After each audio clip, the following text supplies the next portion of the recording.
My first video today is going to be on what is a last will and testament, why does someone do one, and what are some common types of last wills and testaments. A last will and testament is a document that does primarily two things.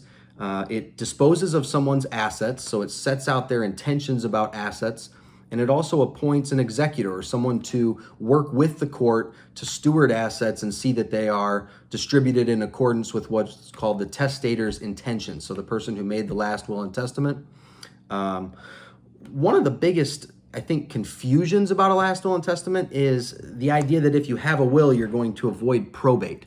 And so one thing that I want to dispel, or one misbelief, is that a will keeps you out of probate. That's simply not true. A will speaks directly to the probate court in the county where you live at the time of your death. So if you are domiciled somewhere and you die and you have a last will and testament, anything that is the subject of that will, any of your assets that don't have beneficiaries, aren't in a trust, these are what we would call probate assets, because they're in your name at the time that you die and they're not automatically set up to transfer to another party.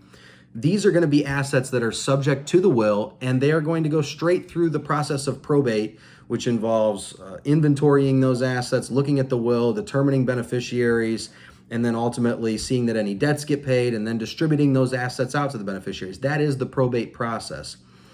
Some of the most common types of wills, I put a little list together here, are first off, I love you wills or reciprocal wills.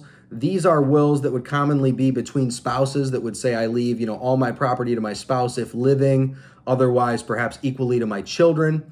And then another type of will that is popular, or provisions that we would see in a will, would be wills with guardianship provisions for minor children, right? So the probate court is typically the only court in any property or in any county that has the jurisdiction to appoint guardians over minor children in the event of death of the parents.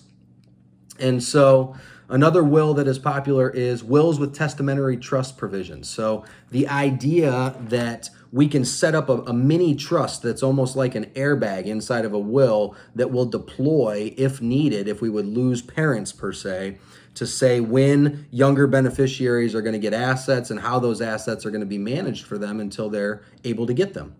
And then last are pour-over wills.